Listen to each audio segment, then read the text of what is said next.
കഴിഞ്ഞ തവണ യുഎയിലെ Ajman Saudi German ഹോസ്പിറ്റലിന് മുന്നിൽ ചുടാൻ വന്നതിനേക്കാൾ വ്യത്യസ്തമായി ഇവിടെ വിളക്കുകൾ കൊണ്ടലങ്കരിച്ച ഒരുപാട് ടെൻറ്റുകൾ കാണാം. ഇത് കാണുമ്പോൾ കഴിഞ്ഞ തവണ വണ്ടിക്ക് കിട്ടിയ പണി നിങ്ങൾക്ക് ഓർമ്മ വന്നേക്കാം. എന്നാൽ ഇത് അങ്ങനെയല്ല. മരുഭൂമിയിലെ മണലാരണ്യത്തിൽ കിടന്ന് പുളകിതനായ വണ്ടി ഒന്ന് പൂണ്ടുപോയതാണ്. വളരെ കഷ്ടപ്പെട്ടുകൊണ്ടാണ് ഞങ്ങൾ വണ്ടി ഇവിടെ നിന്നും തള്ളി നീക്കിയത്.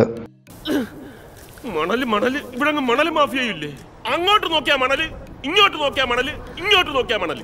ഏത് വഴി പോയാൽ എവിടെ എത്തുമെന്ന് ആർക്കറിയാം. ന്യൂ ഇയർ കഴിഞ്ഞിട്ട് ഏതാനും ദിവസങ്ങളായിട്ടും വെടിക്കെട്ട് നിർത്താനായില്ലേ എന്ന ചോദ്യത്തിന് ഇത് ഒരു മാസം മുമ്പ് നാഷണൽ ഡേയുടെ അന്നത്തെ വെടിക്കെട്ടാണെന്നാണ് ഉത്തരം കിട്ടിയത്. ഞാൻ എപ്പോ വന്നാലും മുദ്രാവാക്യം വിളിക്ക് ഒരു കുറവും വരുത്തണല്ലോ ഏട്ടാ. ഞങ്ങളുടെ കൂടെ ആരിഫ്, അനീസ്, ഫവാസ് എന്നീ ഗോത്രക്കാരും അതിപുരാതന അറബ് വംശജരായ നസീഫ്, അഡൂർ ബാസി, കിങ് ഖാൻ, ഒപ്പം സെൽവ എന്നൊരു സ്ത്രീയും ഉണ്ടായിരുന്നു. കൂടെ ഉണ്ടായിരുന്ന അറബ് വംശജനായ ആരിഫ് എവിടെ നിന്നോ ഒരൽപ്പം തീ കൊണ്ടുവന്ന് ചിക്കൻ ചുടൽ ആഘോഷം ഔപചാരികമായി ഉദ്ഘാടനം ചെയ്തു.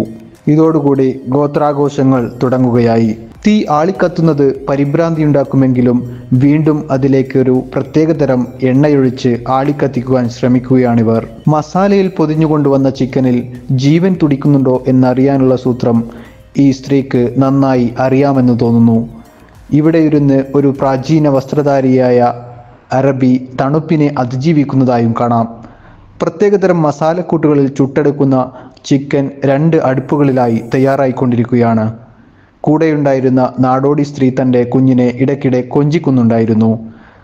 ചിക്കൻ ചുടാൻ എന്ന ദൗത്യത്തോടെ ഞങ്ങൾ വന്ന പേടകം ദൂരെ എവിടെയോ വെച്ച ശേഷം കിലോമീറ്ററുകൾ നടന്നു താണ്ടിയാണ് ഈ ഗോത്രവർഗം സംഭവ സ്ഥലത്തേക്ക് എത്തിയിരിക്കുന്നത്.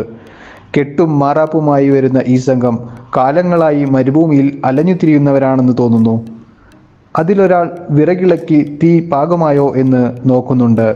ഇടയിൽ അത്യാധുനിക രീതിയിലുള്ള ഒരു ആഡംബര വാഹനം ഞങ്ങളെ കടന്നുപോയി. മറ്റൊരാൾ ചിക്കനിൽ ഈച്ച കയറാതിരിക്കാൻ ഇരുമ്പു ഷീറ്റ് കൊണ്ട് ഇടയ്ക്കിടെ വീശുന്നുണ്ടായിരുന്നു.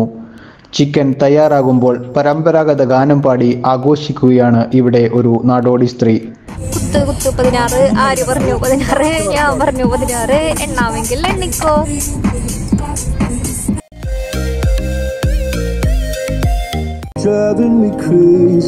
ചിക്കൻ വേവുന്നതിന് മുമ്പ് അതിനെ എല്ലുമാത്രമാക്കുന്ന ഗോത്രബാലൻ. കുടിക്കാൻ പച്ച ബോട്ടിൽ നിറച്ച വെള്ളവുമുണ്ട്. പായ വിരിച്ച് എല്ലാവരും വട്ടത്തിൽ കൂടിയിരുന്നാണ് ഭക്ഷണം കഴിക്കാറ്.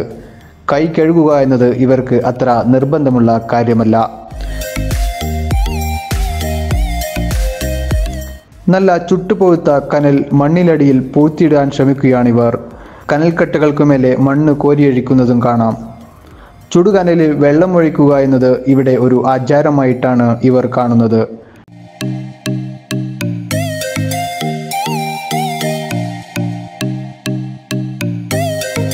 ശേഷം ഈ ചെറുസംഘം മറ്റുള്ളവരുടെ ആഘോഷ കാഴ്ചകൾ കാണാനായി ഇറങ്ങി. കുട്ടികളുടെ പലതരം വിനോദ പരിപാടികൾ കണ്ടാസ്വദിക്കുകയാണ് ഇവർ.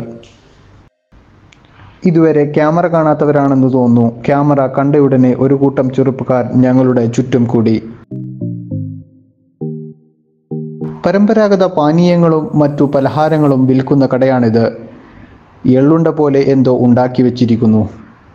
6 ഗ്ലാസുകളിലായി കട്ടൻ ചായ ഞങ്ങളുടെ സംഘത്തിലുണ്ടായിരുന്നവർ മോന്തി കുടിച്ചു. കട്ടൻ ചായ വാങ്ങിച്ച കട കുറച്ച് പരിഷ്കൃതമാണെന്ന് തോന്നുന്നു. അത്യാധുനിക രീതിയിലുള്ള തേയില ബാഗും പഞ്ചസാരയും അവർ ഉപയോഗിച്ചതായി കാണാം.